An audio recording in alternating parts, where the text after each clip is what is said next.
भारत के झंडे पे जो अशोक चक्र दिखता है, ज़्यादातर लोगों को ये लगता है कि ये नेहरू या फिर गांधी ने लगाया है। पर दोस्तों को बता दो, ये लगाने वालों को नहीं बल्कि भीमराव अंबेडकर ही थे जिन्होंने अशोक चक्र भारत के झंडे पर लगवाया था। इसके अलावा इन्हें 9 से भी ज़्यादा भाषाओं का ज्ञान था। उन्होंने 21 वर्ष की उम्र तक सभी धर्म का ज्ञान प्राप्त कर लिया था और बौद्ध धर्म ने उन्हें सबसे ज़्यादा प्रभावित किया था। भीमराव अंबेडकर जी ने एक बार भाषण में कहा था कि मैं हिंदू धर्म में पैदा तो हुआ लेकिन हिंदू धर्म में मरूंगा नहीं, और बाद में इन्होंने ऐसा ही करा। इन्होंने हिंदू धर्म छोड़ बुद्ध धर्म को अपना लिया था। भीमराव जी महाजाति आते थे, जिस कारण हिंदू धर्म के दूसरे लोग उन्हें अछूत मानते थे, जिस कारण उनके साथ भेदभाव हुआ करता था। यही कारण था कि बाद में उन्होंने इसके खिलाफ आवाज़ उठाई और बाद में अपना धर्म बदल लिया और एक बुद्ध धर्म अपना लिया। उनके पास कुल 32 डिग्रियाँ थी और इसी के साथ वो भारत के सबसे ज़्यादा पढ़े लिखे आदमी भी थे। उनके बराबर तो दो एक उस समय उनके आसपास भी कोई नहीं था।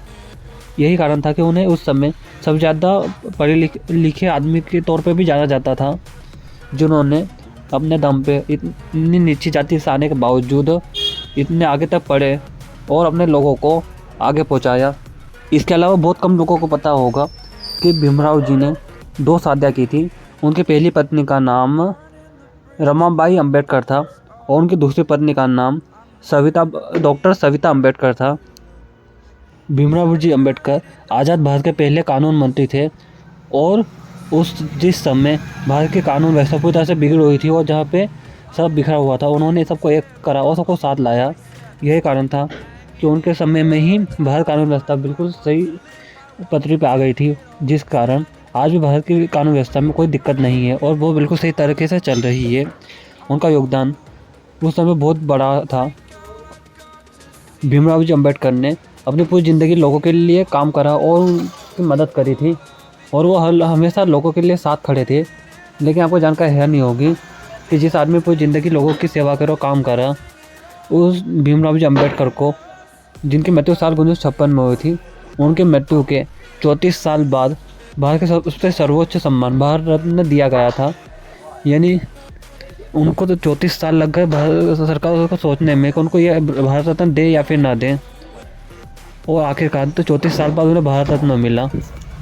अब दोस्तों बात करते हैं कि आखिर भीमराव अंबेडकर जी की मृत्यु कैसे हुई थी। आज तक ये एक रहस्य ही है जो किसी को नहीं पता। सबका इसमें अलग अलग कहना है। कुछ लोग का यह कहना है कि भीमराव अंबेडकर जी की रहस्यमयी मौत हुई थी। कुछ और इसके अलावा कुछ लोग कहते हैं कि उनकी डायबिटीज़ के कारण मौत हुई थी। और एक सबसे उलझा हुआ प्रश्न जो लोगों का आज भी उलझा हुआ है, कोई वो कहते हैं कि उनकी दूसरी पत्नी सविताबाई अंबेडकर के कारण उनकी मौत हुई थी, उन्होंने ही उनकी मौत की साजिश रची थी। लेकिन आज तक कभी ये खुलासा नहीं हुआ कि आखिर उनकी मौत कैसे हुई थी।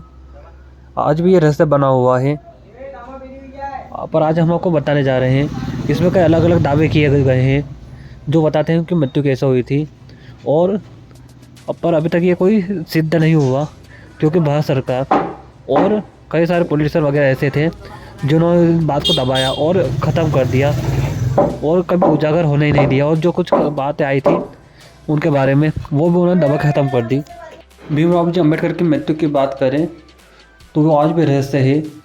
उनकी मृत्यु के कुछ समय बाद एक आरटीआई विभाग के व्यक्ति ने भारत सरकार से आवेदन किया कि आप भीमराव अंबेडकर की मृत्यु के बारे में बताइए, आखिर उनकी मृत्यु कैसे हुई, क्या वो बीमारी से हुई या फिर किसी ने उनकी मौत की साजिश करी। तो भारत सरकार ने उस समय कुछ भी जवाब नहीं दिया। लेकिन भारत सरकार तब हिल गई जब उन्होंने भीमराव अंबेडकर जी की पोस्टमार्टम रिपोर्ट मांगी और उनके कुछ डॉक्यूमेंट मांगे। तो उस समय भारत सरकार ने कुछ भी नहीं दिया। इसका कुछ समय बाद ही उन्होंने साफ इनकार कर दिया कि हमारे पास भीमराव अंबेडकर जी की मृत्यु से जुड़े कोई भी दस्तावेज वगैरह कुछ भी नहीं है और हमारे किसी विभाग के पास कुछ नहीं है, और साफ इनकार कर दिया। जिसके बाद उन्होंने कोशिश कुछ करी, लेकिन सरकार वगैरह और किसी दूसरे लोगों ने उन्हें चलने नहीं दिया और उनको बिठा दिया। जिसके बाद वो रहस्य ही बन के रह गया और आज भी ये रहस्य है। आपको क्या लगता है कि उनकी मृत्यु कैसे हुई होगी? कमेंट में ज़रूर बताएं।